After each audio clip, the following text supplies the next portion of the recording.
Hello, and welcome to the Cycle Endometriosis podcast, where we will delve deep into experiences, challenges, and triumphs of those navigating a life with endometriosis.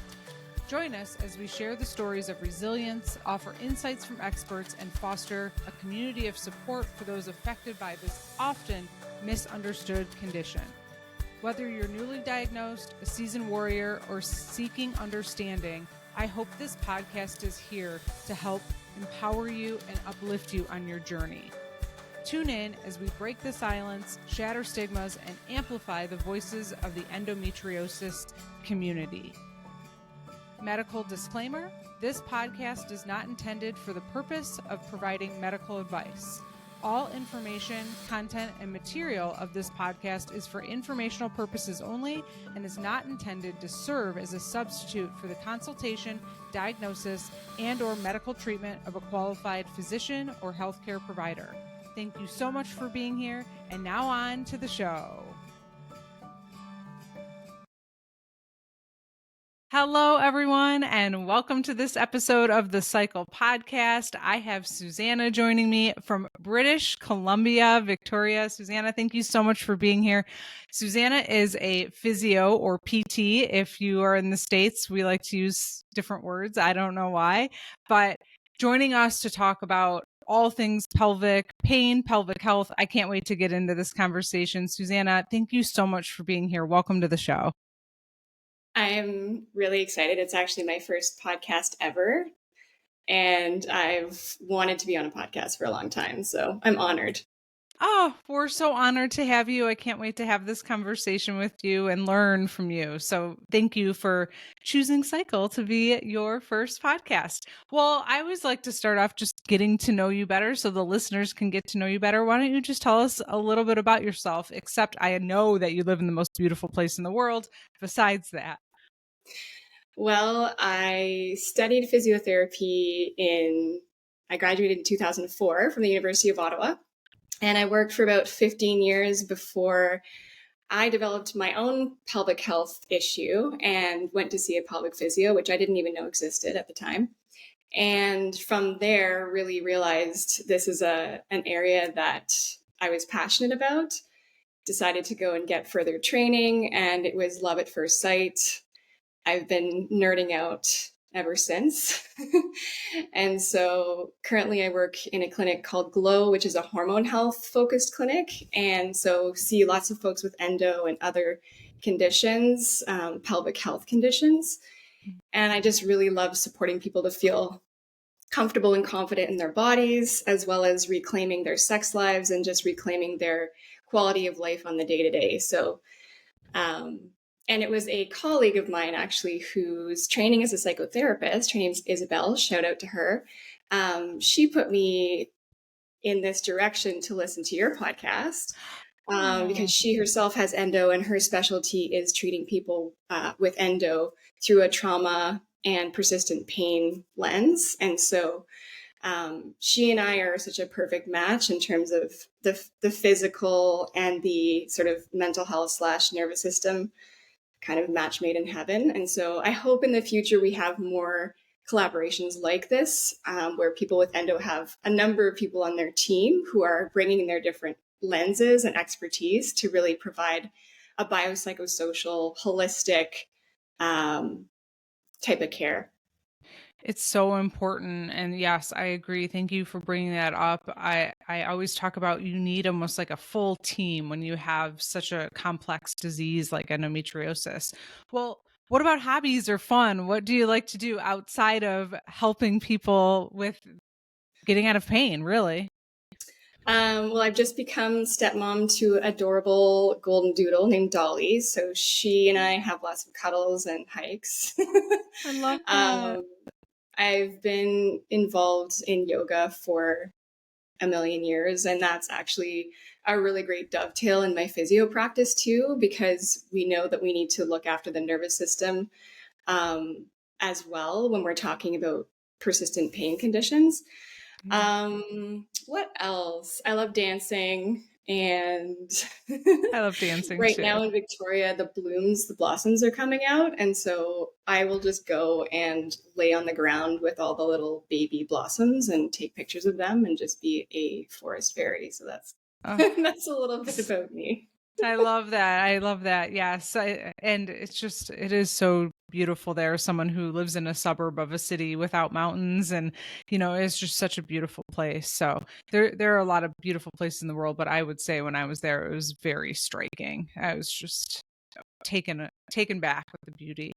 Um, okay, well, good. Well, you talked a little bit about why you got into pelvic.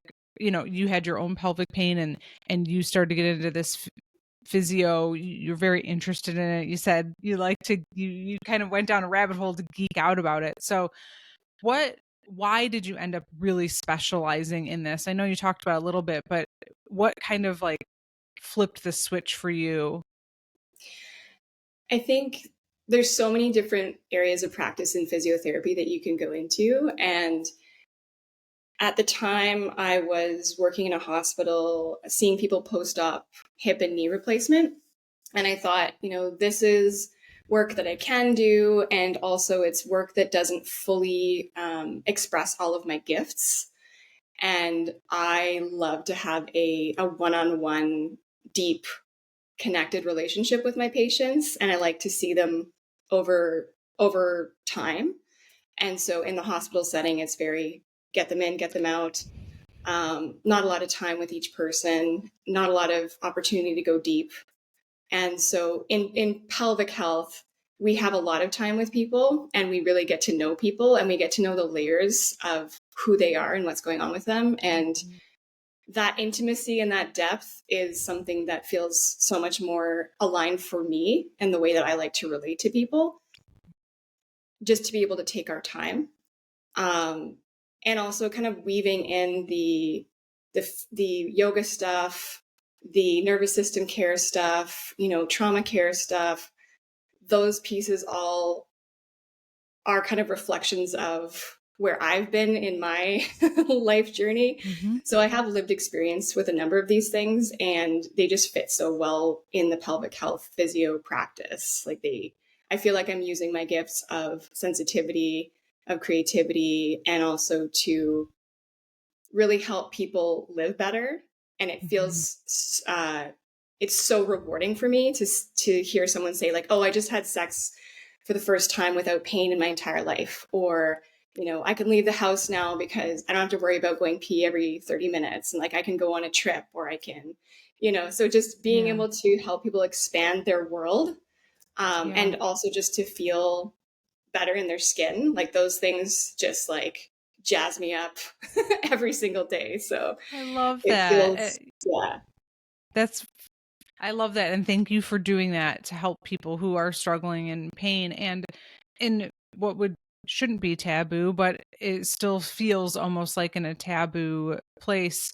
Um, I was at a conference yesterday and kind of talking about advocating for yourself, and uh, pelvic floor therapy actually came up, and I was like, I'm actually in pelvic floor therapy right now, which is kind of crazy, but I've had 7 surgeries for endometriosis, and no one mentioned pelvic floor therapy to me. I had to learn about it from other patients. And that's just such a frustration for me. And I mean, I don't know what role or like, what are you seeing out there? Are you seeing more doctors maybe referring people pre and post surgery? I'm hearing that is happening more often.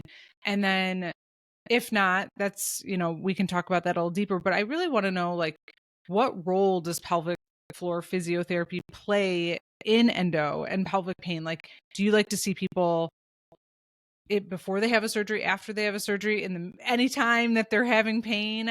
I'm just very curious about how it works with this just such complex disease. Absolutely. I think we have a long way to go when it comes to our medical and surgical colleagues understanding our role. And so oftentimes patients and clients find their way to me either because they've heard from friends or they've read about it on Instagram or something, and it's not because of a referral from a physician or a surgeon. I would say, you know, myself and colleagues in pelvic health physio are doing a lot of advocacy and education to really help our medical colleagues understand what we can do for people. And so I think patients sometimes think they need a diagnosis to come and see me, or they need a referral. And neither of those things is true. They can come see me with no diagnosis and no referral. We are first line clinicians, and part of our role is knowing when to refer out to medical colleagues or out to mental health colleagues or whomever else we feel would be supportive to that patient's care. And for me, as soon as someone's having pelvic symptoms like urinary urgency, urinary frequency, persistent pelvic pain, pain with peeing, pain with pooing, pain with sex, constipation, any of those symptoms, right away, I would say that's a great time to consult with a pelvic physio. And to your question about surgery, with other types of surgeries, and first of all, there's a lot we can do for somebody, even if they're never going to have a surgery. There's a lot we can do to help reduce the pain that their body is experiencing. And if someone does choose to have a surgery, then we can do prehab, which is like, let's prepare your body, let's prepare your nervous system, and let's prepare your pelvic floor before your surgery. And then let's help you recover after your surgery. So helping, ideally, if you do come before surgery, then you learn a lot of this stuff beforehand, and it's easier to do it afterwards if you've learned it before. So it's kind of like with people who are pregnant, like if we can see them before, it's a lot easier for them afterwards because they've already built some of those skills and they've learned the movements of the pelvic floor. They've learned how to connect with their pelvic floor. And so it's a lot easier for them after the fact. But go ahead. I was just going to say that is very helpful to hear. And there's probably a lot of people listening to this podcast right now that's really going to help, that your first line, and that even if you don't have a diagnosis, if you're experiencing any of those symptoms that you mentioned or pain, find a pelvic floor therapist or a physio, depending on where you are, and start. That's a great place to start, it sounds like. I wish I knew that when I was like 16. I would say too, not all pelvic physios are built the same. And so it's like physicians, and many people with endo will have this experience that some physicians are very unhelpful and poorly educated in this area. Same thing with pelvic physios. Many are wonderful, some are not. And so really trusting yourself to kind of maybe ask a few key questions and discover, okay, how much does this person really understand about endo? Are they using a biopsychosocial approach, or are they just looking at me from a biomedical, more limited approach? Because I would say for endo and for most pelvic health conditions, we really need this more global approach where we understand how mental health, how the nervous system, diet, exercise, sleep, how all of these things come into play for someone's endo journey. It's not just about let's fix your pelvic floor muscles.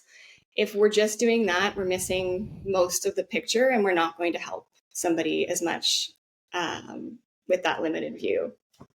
That is a very helpful tip. What are some of the questions, if people are listening, that they could ask? Could they ask, I think sometimes it's hard to advocate for ourselves as patients. We don't want to like insult someone or say the wrong things, or, would it be okay to say, how many endo patients do you work with, or have you worked with endo patients? What do you think maybe a couple good questions would be to ask? Yeah, I think asking, what's your experience working with people with endo? What have you found to be helpful for your patients with endo? You can also ask the receptionist, or you can look at the intake forms and get a sense of whether somebody's going to take a bigger picture view or whether they're going to look at it from a very kind of mechanical perspective. So my intake form includes questions about childhood trauma, and includes questions about stress, anxiety, depression, sleep, beliefs around pain. There's a lot of psychosocial elements to my intake, and that's because I need to understand what's the state of your nervous system, what is the context that your pelvic floor and that your endo are living in. And I also want to know, how's your bladder, bowel, sexual function, all those other details. So a thorough intake form with a balance of physical and psychosocial questions is going to be a good indicator for you. And then, trusting your gut with that person. Do I feel comfortable and safe with this person? If you don't click, just move on right away, because this is such an intimate area of practice and treatment. And if you're having any flickers of discomfort with that person, I would just suggest finding someone else. Yeah, that is wonderfully said and great tips. And as I mentioned, I'm in pelvic floor therapy right now, but it all started because my back started hurting really bad after doing a workout. I had done some back squats. I like to weight train. People are on the show probably know this. I talk about it a lot because I feel like it's really helped with my pain. But I was in back squat, and then all of a sudden I was like, "Ugh," and something happened. And I thought it was just my back. Long story short, all of a sudden then like I started having like weird pelvic pain, went to my doctor and she was like, "Oh, your levators are in spasm and so is your psoas on both sides." And I was like, "Wow." And she's like, "You need to go see a pelvic floor therapist." And the whole time I thought it was my back. So it's been crazy. But the whole point of me saying that, you said it's a very intimate experience, and I want to talk about and walk everybody through what the experience is, because I was not prepared for what the experience was going to be. But the person who's doing my pelvic floor therapy, shout out to Michelle. I don't know if she'll ever listen to the show, but she's incredible. And I had actually met her, I don't know, like 8 or 9 years ago, because I had something going on with my neck and shoulder, which probably was endometriosis related now that we reflect back on it. But she had told me, "Oh, I love pelvic floor therapy." And we just started talking about it. I told her I had endo, and we just kept working on my neck and shoulder, but I felt very comfortable with her. So I stalked her and found her to help me this time around with pelvic floor therapy. And she's so incredible and so kind and listens. And if I'm not comfortable doing something, obviously she understands that. But it is very intimate. And so I'm going to have Susannah tell us a little bit about how intimate it can get, or what you're comfortable with, or, so how does it, like, new patient comes in, they've done their intake, they're ready to go. What do you usually do next? Like, what's like this first, second appointment look like? Yeah, I'd say the first appointment is usually, especially for someone with endo, I've already read their intake form, and then I'm going to go through with them.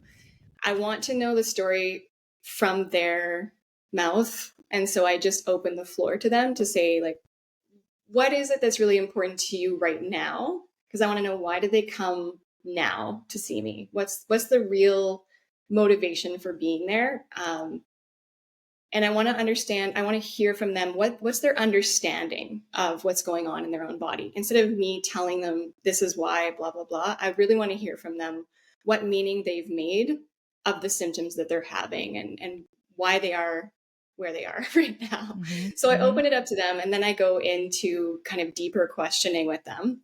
Sometimes that's the entire first assessment, is really me trying to put all the pieces together of what's going on with them on the physical level, on the mental and emotional level, kind of making all those connections. And oftentimes giving maybe some education about pelvic floor anatomy, pelvic floor function, which I hope we can touch on later in our conversation.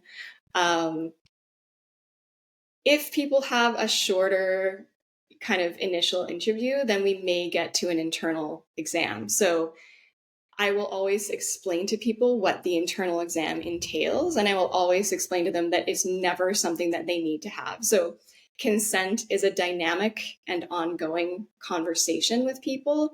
They can change their mind at any time. And they also need to know, if they say no to an internal exam, it doesn't mean they're not going to get the right treatment, or they're not going to get a good treatment.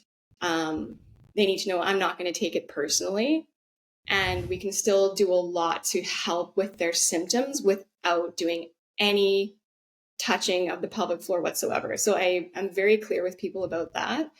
And a lot of times I don't do a pelvic or an internal exam on our first visit, because A, I need to understand what's going on with them. B, I need to build rapport and safety and trust with them. And C, I want to give them a chance to understand what it might look like, and maybe go away and think about it, and then come back and say, okay, what part And I will also give them options about like, I can do this part of the exam, I can do that part, I can do that part. This is what the entire thing would look like. So they can choose what level. It's kind of like choose your own adventure. They can choose what level they feel comfortable starting with, and they can change their mind at any time. So for example, level 1 might be, I look at the outside of your pelvic floor and I get you to do some contract relax, and I just check out your skin to see if there's any issues with your skin that might be contributing to your pelvic floor stuff. And I don't touch you at all. Level 2 might be, I put my hands on and I get you to do some contracting and relaxing, and I just kind of feel the range of motion of your pelvic floor, but I don't put anything inside your body, for example. Mm-hmm. Level 3 might be, I have my gloves on, I have my gel, I might put a finger just to the opening of the vagina and get you to do some contracting and relaxing and just check kind of what the muscles are like at the opening. And then beyond that would be second and third layers. So using my finger, going first layer is about this depth, first knuckle, second layer, third layer.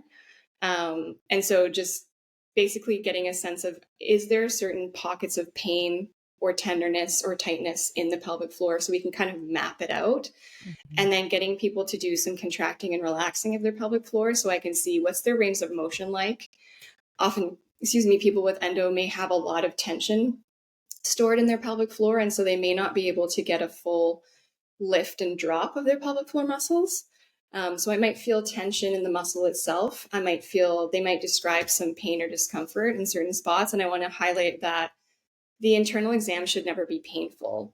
So my guideline for that is anything above a 3 out of 10 of discomfort, I'm not going to keep going deeper or poking around further or increasing the pressure. I'm going to say, okay, we've got some information.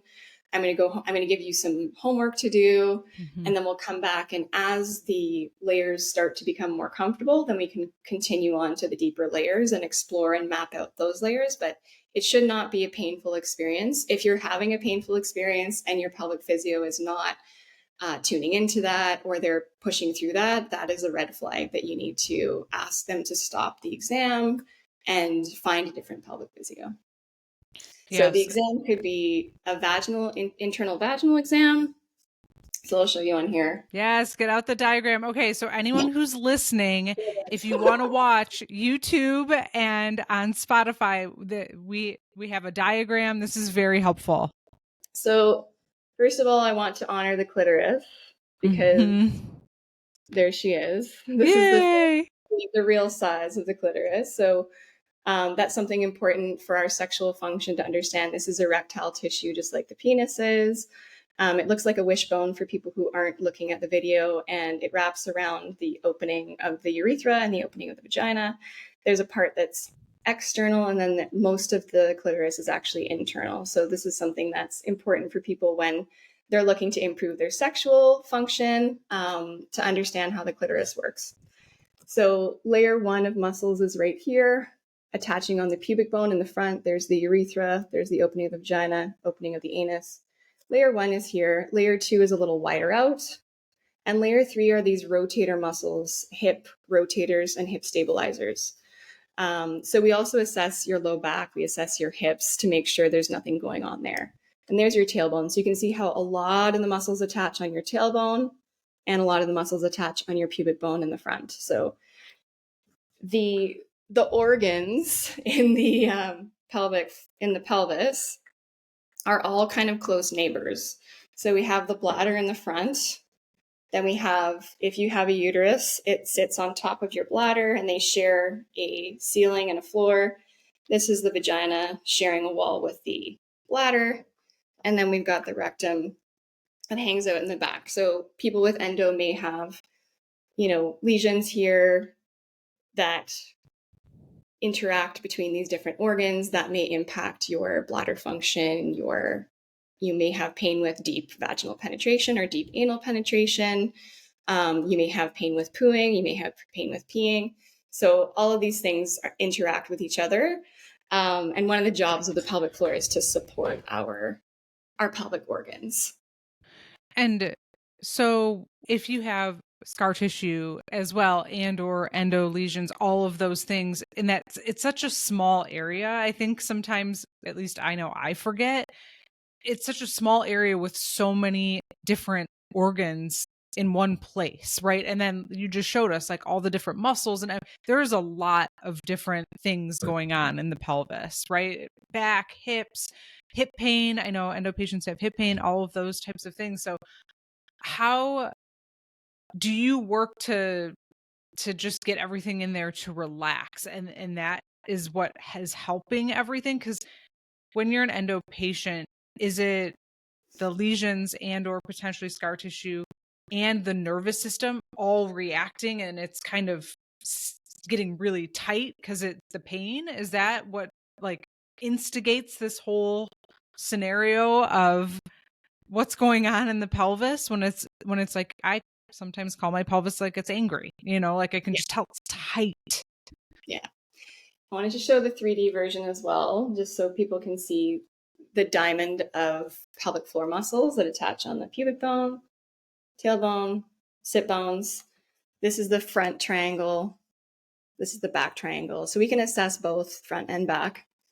And then inside you can see it's kind of like a bowl shape.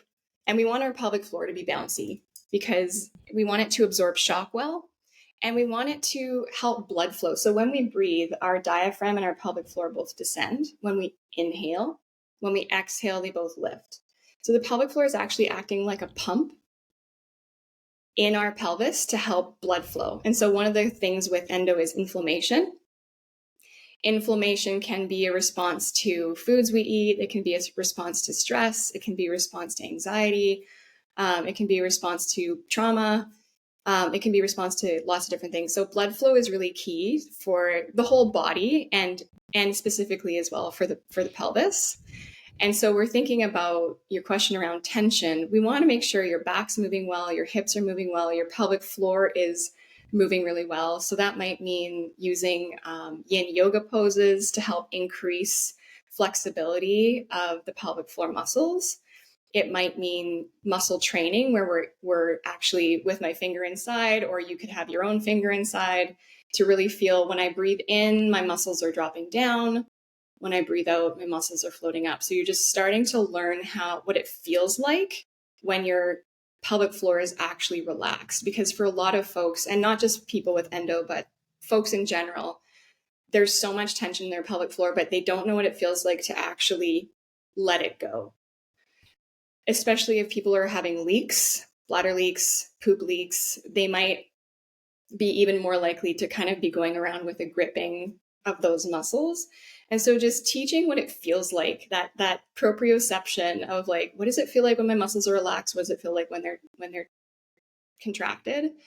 And then we can look at things like either self-treatment, or I might do internal treatment with people. And that would be very gentle. Like if there's a place inside the vagina or inside the anus and we're on the pelvic floor and it's a little tender, we might just hold very light pressure and get you to breathe until that sensation of discomfort goes away. And then we might go to other positions, other locations in the pelvic floor. So I usually try to limit how much time I spend inside, because we need to honor the nervous system, and we need to keep, what we're trying to do is build safety in your system, build safety in your pelvic floor, build safety in your entire nervous system. And so if I'm poking around and it's too painful, or if I'm poking around for too long, your nervous system might have a bit of a threat response. And so it's really important for us to stay below that threat response in like maybe slight discomfort, but not going through that.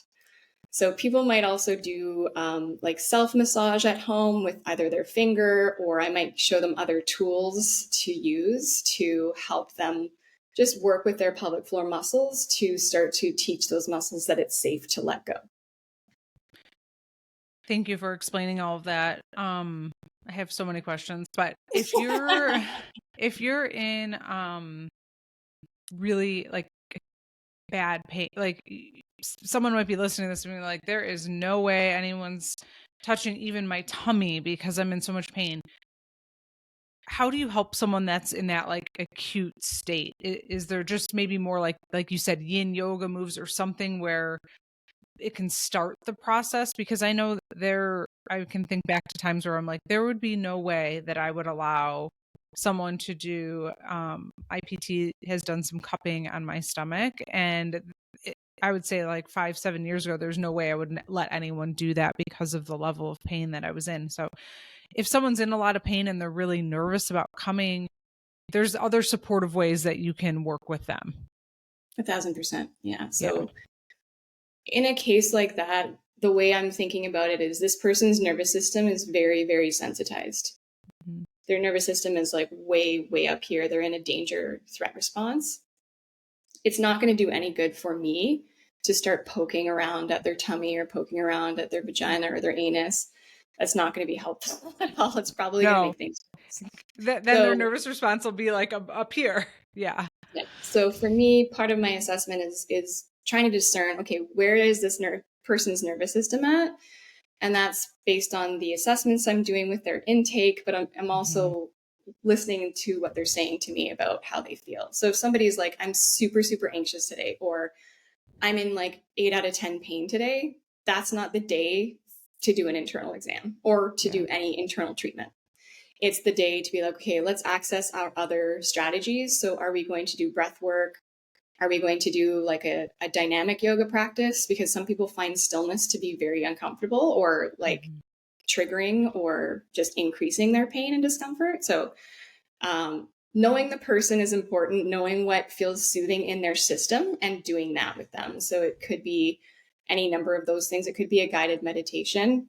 And it could be also a conversation around diet and sleep. So what can we do to support what do they know about what they're eating? Do they need a bit more information about, and for me, that's not my specialty, but I know that diet can be a big component to help reduce inflammation and pain in the system. And then looking at how can we support this person's sleep? And the other piece that I mentioned earlier is, do they have a mental health professional working with them that can help their nervous system as well? So it could be EMDR, which is a type of trauma therapy.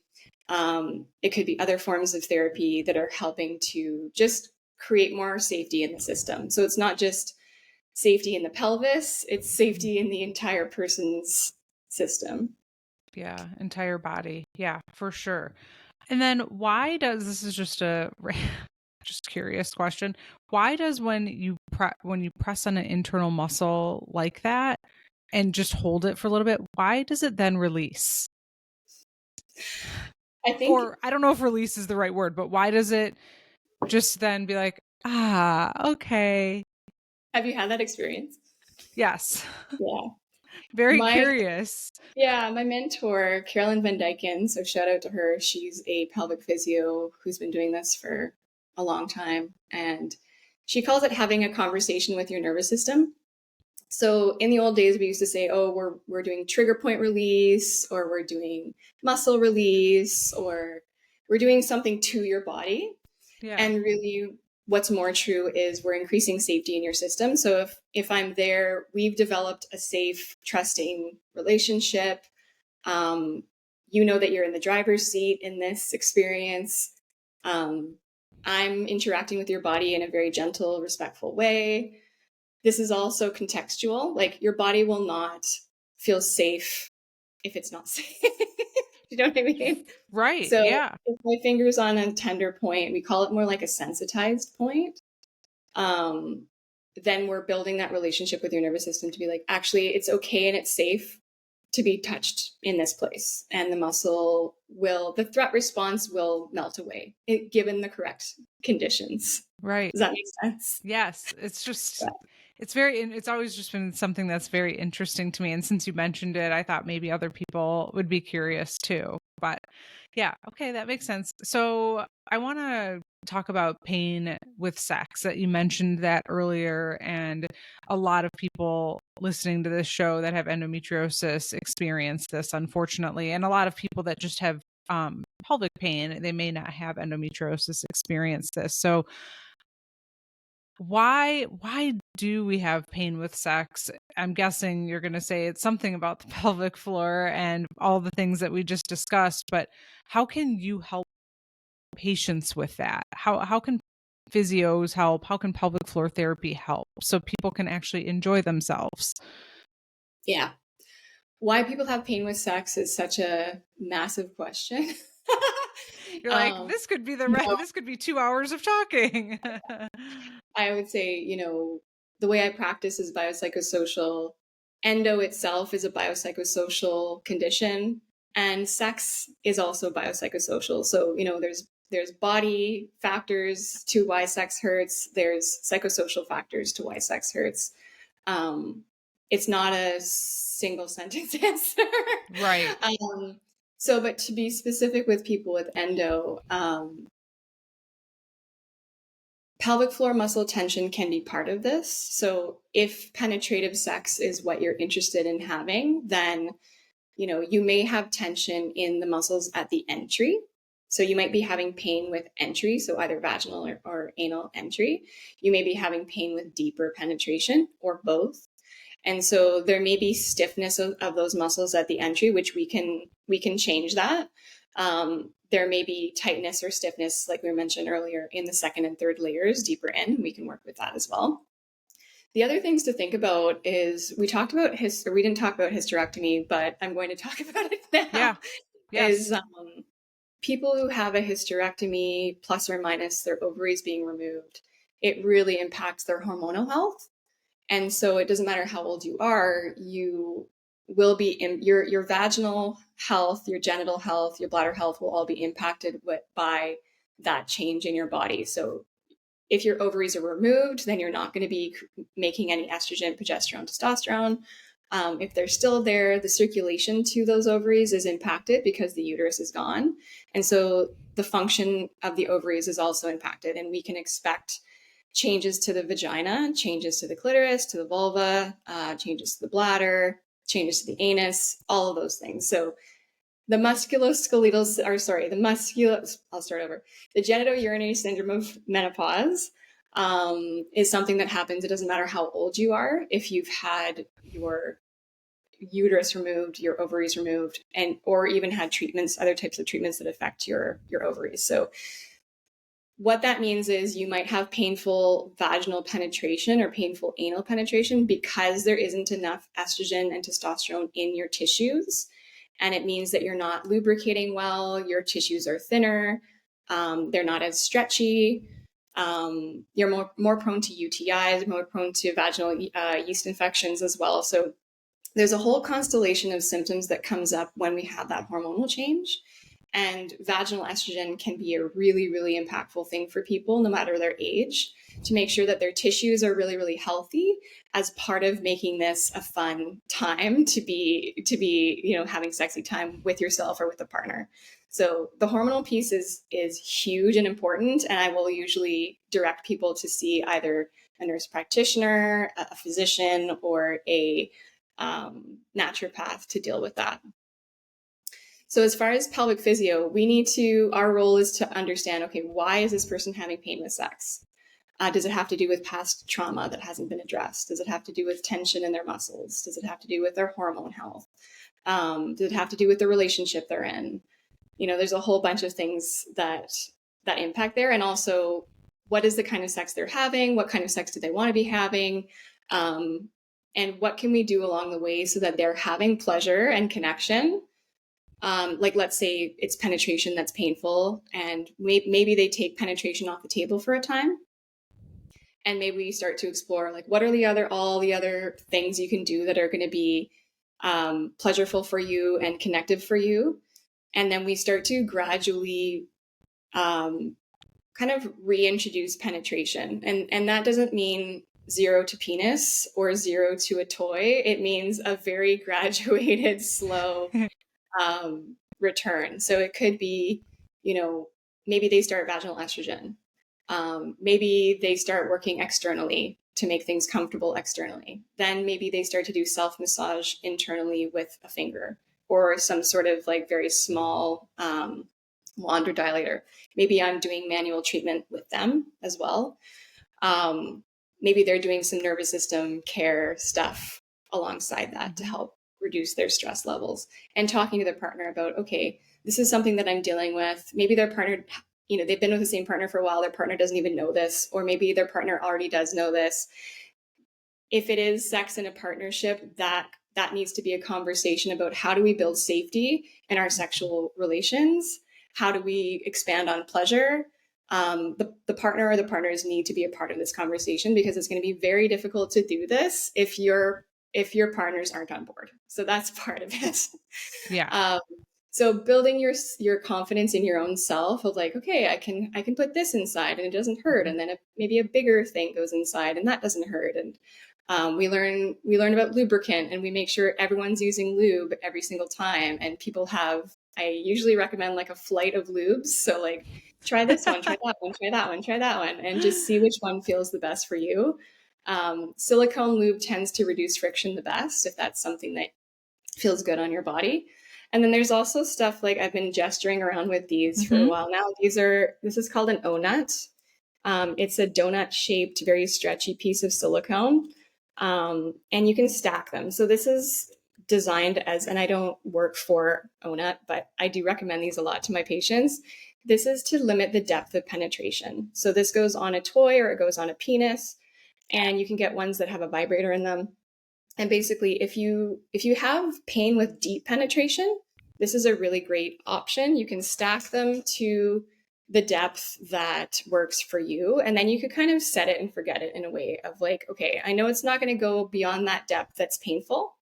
And so now I can relax and have a good time, and my partner can relax and have a good time, because we're not kind of bracing for, oh, it's about to hurt, it's about to hurt, it's about to hurt. So that's like, the pain, fear, tension cycle is something we're trying to interrupt. And so by building gradually towards penetration, by having good communication with our partners, we're laying the foundation for us to reduce fear. And by reducing fear, we're reducing tension, because when we are in fear, our pelvic floor automatically tightens up. That's just something that happens for everybody. It's how our bodies are wired. So we need to be able to reduce fear, reduce pain, reduce tension, to be able to have a positive sexual experience, whether it's an external experience, whether it's internal. And part of that is, if penetration is what is desired, how do we prepare the pelvis for penetration, whether vaginal or anal penetration? What does that look like? So people need to understand, like, how does arousal work? How does my clitoris work? How do I prepare my body for penetration? It's not usually, for most people, it's not just zero to penetration. There needs to be a process of increasing blood flow, of increasing arousal, maybe adding lubrication before we go to that. And I think a lot of people have a misconception or a misunderstanding of kind of how sex works and how arousal works. And so they're expecting, oh, I can just put a penis in my vagina and it's going to feel great. I'm going to have an orgasm right away. And I should always have, be lubricated. And, part of this is we can be turned on and not lubricated. We can be not turned on and lubricated. That there's really, I can't remember the term for it, discordance or something like this. Emily Nagoski talks about this in her books. But just understanding how our vaginas work can be a huge piece of this, and understanding like, hey, expecting myself or my body to work in this way is really setting myself up for a poor experience. And so being able to show ourselves lots of compassion, being able to be patient with ourselves, that's going to be a huge part of it too. Yes, thank you. And thank you for showing us that and telling us all of that. I couldn't agree more. Even you just saying, like, let's say last time you had sex it hurt, and then all of a sudden you're about to again, you're not going to be like all comfortable laying back excited. You're going to be a little tense about the whole situation. So yeah, open and honest communication too, I think, is so important. It can be challenging, but you have to do it. Yeah. Yeah, one of the things I say to my patients is the same rule as with internal exams and internal treatment, is like, keep it below a 3 out of 10. If you're pushing through sex that's more painful than a 3 out of 10, you're training your nervous system to have a threat response. And that's not helping you in the long term. And I often will teach people a stoplight system where I'll teach them green, yellow, red. So green is like, you can say this to your partner, oh, green means like, this is great, let's keep going. Yellow is, I want to stay in this sexy time experience with you, but can we shift it to something else? And red is like, I need to wrap up this sexy time and let's do some aftercare. And you talk to your partners before this to say, what is the aftercare that I need? Like, do I need you to draw me a bath? Do I need you to bring me snacks? Do I need you to hold me? What's going to help me come back to a place of feeling safe in my system?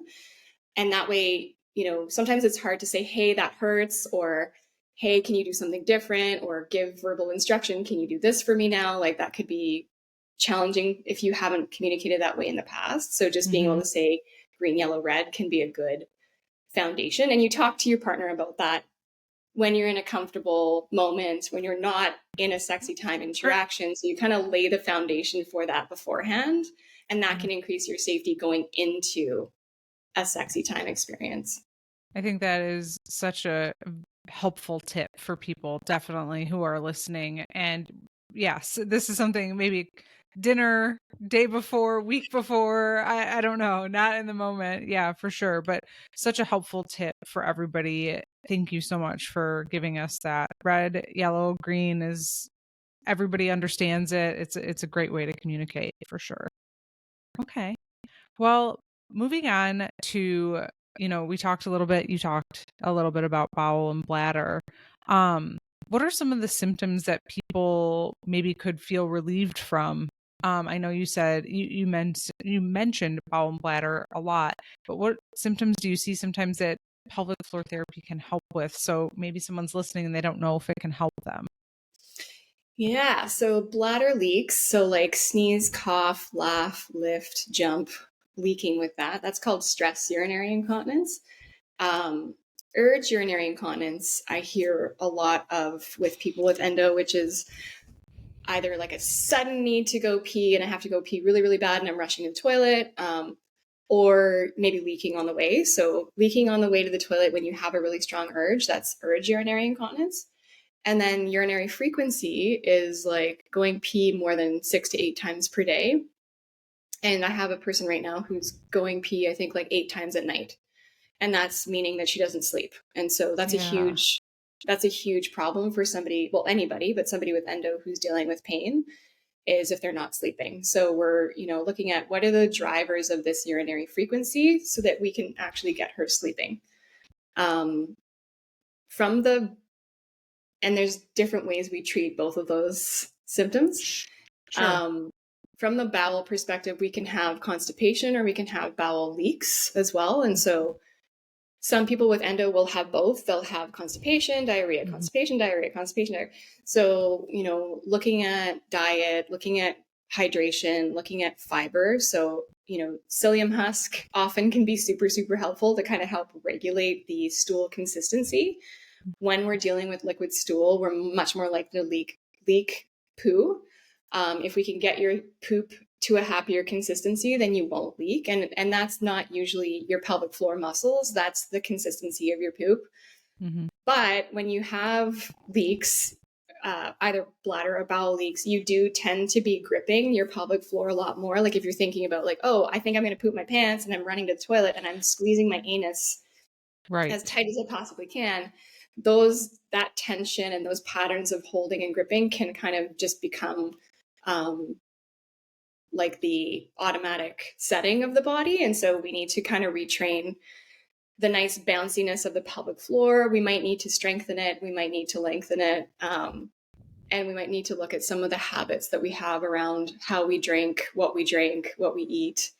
And urgency itself can be retrained. So in the context of endo, we know, like I was describing and showing the organs, we know that we can have lesions around the organs. And we also know that not everyone with endo has symptoms. So not everyone with endo has pain. Not everyone with endo has bladder symptoms or bowel symptoms or sexual symptoms. So we know the lesions can be part of it, but they don't always lead to symptoms. And so we need to address kind of the systemic inflammation piece is the background piece that we know about. And we also need to address the daily habits that we have around our poo, pee. And a lot of that stuff we never learned as kids. We learned like, oh, I need to relax my pelvic floor to pee. I need to relax my pelvic floor to poo. And so sometimes I'm teaching people how to pee and poo. Use a stool under their feet to support their Mm-hmm. feet so that they're in a bit more of a squat position to help their pelvic floor relax, to help their bladder empty better. Because if we're not emptying well, then we might always have this sensation of urgency in our bladder. And we know too that the brain bladder connection is a big part of this. And so if we have certain urge triggers, like I put my hand on the door and then I feel like I'm about to pee my pants, or I hear water, or I drive my car into the driveway and I feel like I'm about to pee my pants. Yeah.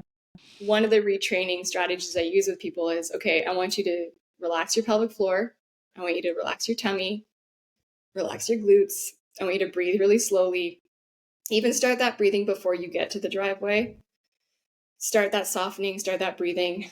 Because when we're clenching, we're putting more pressure on the bladder and we're making that problem worse. So we want to slow everything down. We want to slow our body down as we're coming out of the car, we're walking. We don't want to rush, because the more we speed up, the more our nervous system and our bladder and our pelvic floor just cranks up, increases pressure on the bladder. So we want to slow our body down, slow our breath down. And I tell people to use a mantra like, I will pee when I'm sitting on the toilet. I will pee when I'm sitting on the toilet. I love that. And so people look at me a little funny when I say this because it seems kind of strange, but then they come back the next time, they're like, oh my God, it works. Like you take your urgency from an 8 to a 6 or a 6 to a 4, and eventually you retrain your body so that that's no longer a trigger. Your brain does not send a message to your bladder to be like, I have to pee now, because it doesn't actually mean that your bladder is full of pee. It's just a sensation that's being driven in your nervous system because that trigger has been created over time. So we can rewire the brain bladder connection, as well as we can work with the nervous system through neuroplasticity, we can work with that to help reduce the pain and the threat response in the system. It's the same concept. It makes so much, it just makes so much logical sense when you break it down and say it that way. It's just doing rewiring really is what it needs to be. Okay. So I want to talk really quickly before we start to wrap up, but you mentioned breath work, mindfulness. So are there any techniques or anything special, breathing in the car, is there anything that you want to mention that people can try to help you've talked about the nervous system a lot, bring it down. And I know there's other therapies too, but is there anything that you've given to some patients to help, just doing some deep breathing or any other tips? Yeah, I would say for our nervous system, we need minimum 5 minutes a day to help our nervous system out. If your nervous system is way, way, way, way, way up, you might need more than 5 minutes a day to help bring it back down to a better state. So it depends on the person. Some people are like, I hate being told how to breathe. That just really stresses me out. I don't like it. So I'm not going to say, well, you need to do 10 minutes of breathing a day. Right. Like, that's not going to fit for them. So Right. I try and get to a sense. One of the questions I often ask people is like, okay, what do you do currently to calm your system down? What helps you feel grounded? What helps you feel relaxed? And then I'll kind of riff off of that. And so some people will say like, I really like to be still. I really like to sit and be quiet and be still. And some people say, I really like to move. That really helps me relax when I move. So people go into one of two categories, or some people like to do both, but often people will give me an answer of like, I like to move or I like to be still. And I'm like, okay, great. I'll go in one of two directions. And so if it's movement, then I might be like, okay, what's a gentle 5 minute or 10-minute movement practice you can do that's going to actually help your pelvic floor relax? So it might be like cat cows. It might be some rotations of your lower back. It might be some dynamic hip flexibility stuff. And if people are more into the stillness, then I might say, okay, like a guided meditation. There's pelvic meditations out there. There's a toilet meditation that I send to people. It's called the airbag meditation. You can look it up. It's Shelley Prosco is another pelvic physio who works a lot with yoga. So you might do a meditation, a guided meditation. You might do breath work, or you might do a more of a yin yoga practice.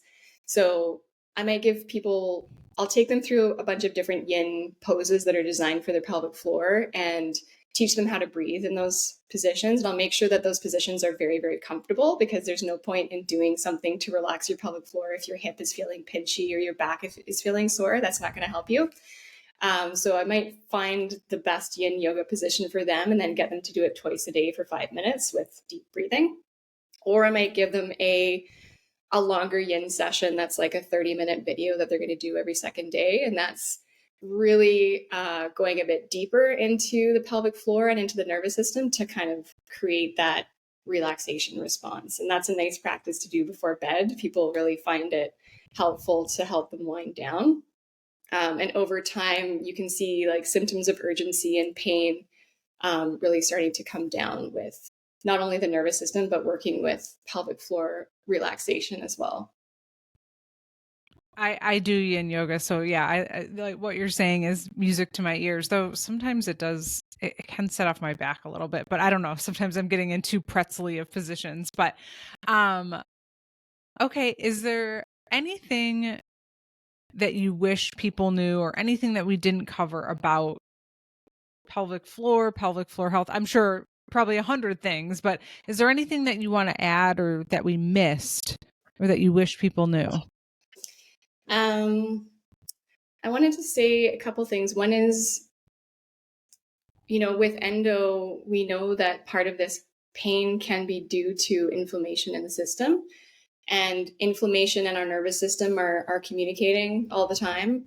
And so there are things that can amplify our pain response, and there are things that can reduce our pain response. And so just part of this is knowing for yourself, what are my pain amplifiers and what are my pain reducers, and starting to dial down the pain amplifiers and dial up the pain reducers. So whether that be diet, sleep, stress, anxiety, relationships, or lack of a healthy supportive network, those are key contextual pieces for your pelvic floor health.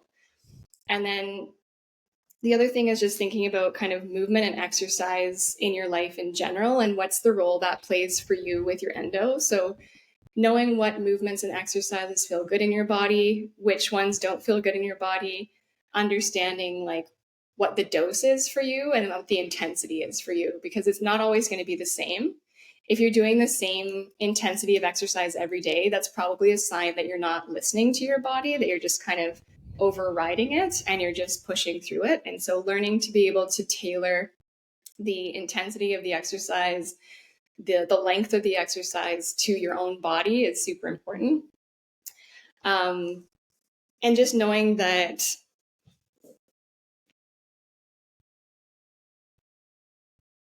pelvic floor physio or pelvic health physio is for everybody. So regardless of your gender, regardless of your age, regardless of where you are in your endo journey or other pelvic, persistent pelvic pain journey,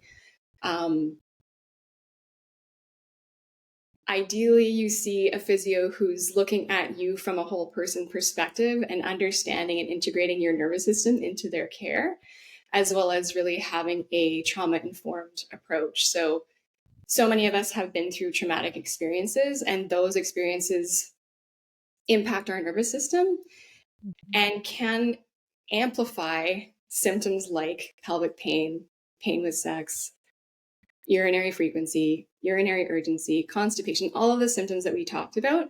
And so if you haven't already accessed mental health support, that's something that I would really highly recommend. And be selective, of course, about who you work with. Do they have an understanding of pain science? Do they, are they familiar with endo? Do they have experience with trauma therapy? These are the things I would say are important. And to just understand the relationship between trauma and pelvic pain, I think is a really big piece to look at. Even if you've had therapy before, if you haven't had EMDR, that might be something for you to look into, because it is rewiring the nervous system to help create more safety in the system. So that's wonderful. That's what wonderful recommendations. Really, really appreciate that. For everyone who's listening or watching, how can they find you? So I work at Glow Integrative Clinic in Victoria, BC. So you can find me there. You can book in with me. If you live in BC, you can book in with me virtually. If you live in Victoria, you can come see me in person. And I have a website, susannahstewart.ca. And I have an Instagram account as well, Susannah.Pelvic Physio on Instagram. And I'm always posting little tidbits. March is Endo Awareness Month, so it's kind of the perfect time for me to be here. Yes. And so I've been posting a lot lately about endo and different ways that pelvic physios can support your thriving. Well, I will link all of that in the show notes, and I really appreciate you coming on and being willing to share all of this with us. I know that this episode is going to help so many people. There's always so much question around, pelvic floor therapy and physio and all of that. And I think we really were able to answer a lot of those questions. So I really appreciate your openness and willingness to come on and chat with us. It means so much. Thank you. You're welcome. Thank you. All right, everyone. Thank you so much for listening. Please give us a 5-star review if you love the show. I'd really appreciate that. It helps us get more excellent guests like we had today. Thanks for listening.